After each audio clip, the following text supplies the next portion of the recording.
Hey everyone, welcome to another episode of Hollywood Hills. I almost called it live on lockdown there because we are on lockdown once again.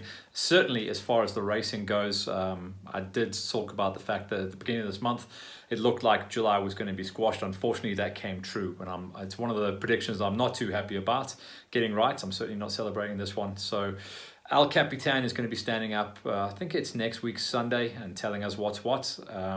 Even though there are still a few events left on the calendar at the end of July, they've now been squashed for now, so postponed. So GXCC round number 5, which was supposed to be in Verena, that's obviously just across the other side, like that far into Mpumalanga, that's been moved out. So stand by for comms. I mean, I'm speaking to Viana Miranda on a daily basis, as well as Leon and Melissa and all the crew up there at Vans Racing, talking about Farm Jam. And we all kind of understand that there's no point going crazy at the moment and trying to crowbar events in. A couple of other tours have tried to do that, and they've ended up with egg on their face. They've had to now rescind their entries and actually squash their event and move it forward. So fingers crossed we can all go racing in August. But for now, we're just going to keep Hollywood Hills rolling with a little bit more behind the scenes stuff.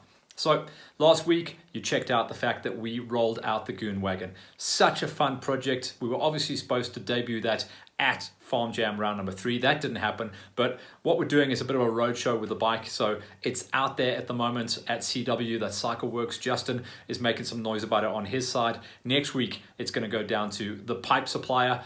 444 Power Sport are going to have it on their floor for a week. So if you guys want to go and check out the Goon Wagon in the flesh, that's where it's going to be next week. For now, we're going to be picking things up and moving forward with more of our behind the scenes stuff. So after working with Justin at CycleWorks, he actually said there's going to be fun if we can actually go down to his workshop. He's moved back into civilization, He's moved from Rustenburg down to Randburg, actually just up the road from me in Linden. So we actually went down there this week and checked out how the new setup is at the shop and had a quick chat with Justy to understand what CycleWorks is all about.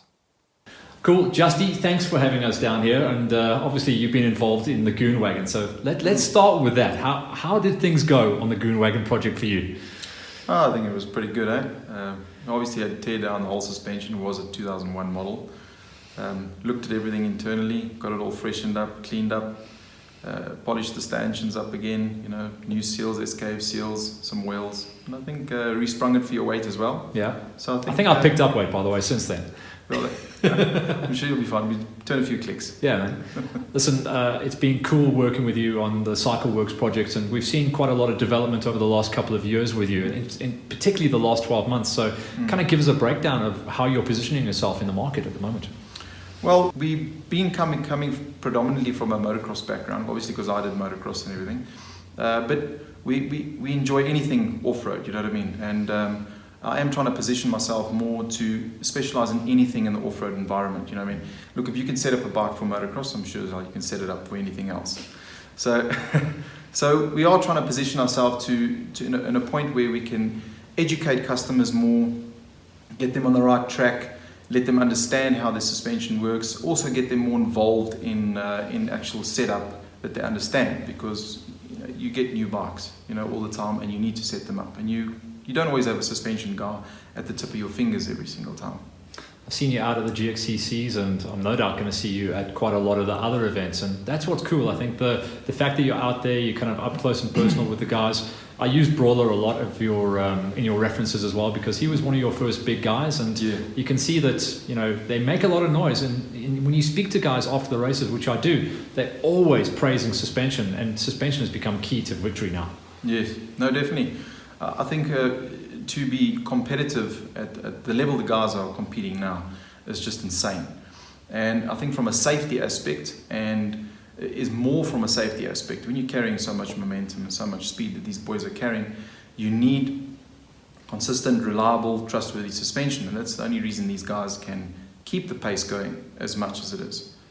You obviously at the GXCCs, you've got the pros, like the guys that are pinning it out front, but when I speak to some of the support class riders who do start to develop and start to bring home results, the reason they do that often is because they find a key setting on their suspension, and then the word comfort comes into play a lot. Yes. Well, comfort's a big thing. When you have top-end riders, there's a scale. You're looking for performance and comfort. Performance meaning more of a harder setup, You hit things harder, you hit things faster, you need hold up on the suspension. When you've got more of a mid-pack rider, you are looking for more comfort because you don't have, you've got a 9-to-5 job, you don't have as much time to train, so you do look more comfort, it's more of a plusher setting suspension that can work easier for you. So when you're looking at comfort rate, it's allowing the customer to get a setting that they feel comfortable with, that they don't have to worry about breaking their hands and breaking the back, and you know what I mean? Being more comfortable with the bike and the longevity of the time that they're sitting in the saddle with the GXCCs or Enduros. Yeah. Let's talk about some of the fun stuff you've got in the workshop here. I mean, obviously you've got all the toys to work on, pretty much all the suspension. So take us through the brands that you work with, and obviously you've got everything that you need here in the workshop as well. Yes, we're a suspension workshop that deals with all the major brands. We are certified with certain brands. We do resell any of the other dampers, either be the WP or be the Öhlins or KYB. We can work on any of the suspension. It doesn't really matter. So customers can feel that we can handle anything that they need, whether it's a stock standard suspension or whether it's a worked up suspension, which means it's got aftermarket cartridges in. We can do all of that for them as well. From tooling and the tooling and repair and parts, everything we do stock on hand as well. And then from, it seems like everyone buys their bikes and then they go Google worrying. And what's your opinion about everyone turning their own clickers and stuff like that? Obviously you break the suspension down, you do the rebuilds and stuff, but as far as personal settings go, do you get involved in that, or is it up to the end user? No, well, the only way we can get involved is if the end user gets us involved. So normally we have a call, or a customer gets hold of us and says they would like to do a bike setup. And that's when we start getting involved. We tend to try and do it a little bit differently than just sending the suspension to us or getting the bike to us. We like to get the customer more involved, educate them, explain to them what they should be looking for, how they should be doing things, what parameters they should be working towards, and then playing with the suspension. We like to get the customer involved, that we have to be the guy that always needs to turn the screwdriver or turn the Allen key. They need to understand their suspension as well, because we can't always be there every single time. And once you understand the fundamental workings of the suspension, and if you have the base settings set right, normally you feel and you can find what you like in a bike setup. There's been so much tech changing over the last couple of years. I hear the words cones and air bladders and things like that. Is it old school rules and just springs and clicks work the best, or is the new tech really starting to deliver? Yes, definitely. The new stuff hitting the market now, over the last 10 years, and is been brilliant stuff. There is more development R&D that goes in from the OEM point of views. Aftermarket guys manufacture things that do work better. Sometimes OEMs cut corners or, saving costs. But when you're a racer, you want something that performs better. So there is aftermarket brands that do provide products with top-end machining, brilliant performance levels, more tunability involved. So there is stuff out there that does improve the performance of your suspension, yeah. And then from a tech shop point of view, do you think people have been scared off and maybe have the wrong opinion of the cost of these services, because they're actually relatively cheap priced, and to just do like a 30-hour teardown is not a hard cost to the pocket, is it? Most of these guys are maybe a little bit scared, but I think that's the biggest part of education at the moment. It's relatively cheap to keep your suspension fresh. Yeah, well, in the end of the day, it's it depends what you want out of your suspension. You know what I mean? If you're a racer, you would like to get the suspension serviced at least every 30 hours.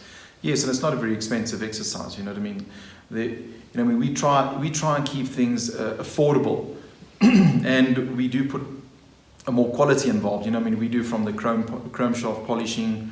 On a lathe, we run the chrome tubes or the stanchions between two centers in the lathe. We do them proper polishes so that the new seals have a new run surface. It's basic engineering, rules. New seals need new run surfaces. And we do things a little bit differently.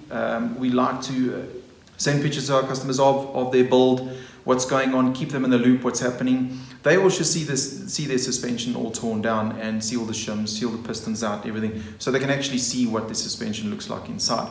And that opens up doors to questions, on either WhatsApp or phone calls. And And that's why we like to educate or inform customers more about what's going on, and that gives them the option to ask questions, and which we answer them. Pretty quick turnarounds as well, I see, with the Goon Wagon. I told them off, you sent a courier, I think 2 days, 3 days later, they were back on the bike. So the ability to pick things up around the country has become quite easy as well. The couriers obviously work well with you. Yes, we've got a national courier company that collects and delivers the suspension anywhere in the country at no charge to the customer. So we collect and deliver the suspension back to you. It's part of the cost. It's involved in our costs as well. And we also incorporated a packaging system in our company. So which means is we have a fork box and we have a shock box. So the nice thing about it is when we send, that's also incorporated in the price. So when we send the product, the suspension back out, it'll go in a fork box or a rear shock box. And when you need it serviced again, you send it back in that box. And when we send the suspension back to you again after, so we send it with brand new boxing and packaging again. So the customer's always got some form of packaging to send the suspension back and forth with. Yeah. And then for the future goals for suspension and for CW, so I'll start with the future of suspension. What's the next big thing? Because we've seen, like we said, it's been an incredible journey of the last 10 years. I wouldn't say it's plateaued, but I can see we're kind of running out of new toys. So what's the next thing?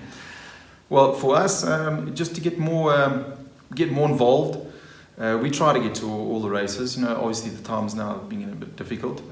We have relocated, to Randburg, so it makes it more accessible for the masses. But nevertheless, the courier companies nationally, we can do no issues with that.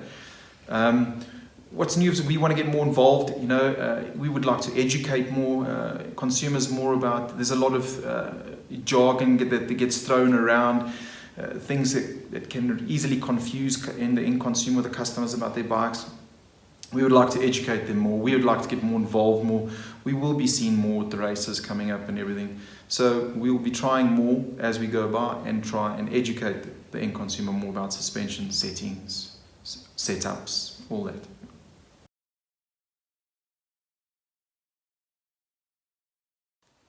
So that's Justy, and off the back of this project as well, we're going to be getting up close and personal once a month with Justy to talk everything suspension. So we'll give you guys at home some little tidbits and tasters, talk about how to set up sag, how to set up the clickers, things like that, just to educate you guys a little bit more about suspension, what is coming down the pipe, what innovations are coming around the corner, and some preventative measures to put in place. So watch out, it's going to be part of our tech zone that we're going to be rolling out with Hollywood Hills. Hopefully in the next couple of weeks we do go racing, but no matter what, we're going to be going out to the workshops, speaking to the riders and speaking to the industry to make sure you guys are entertained.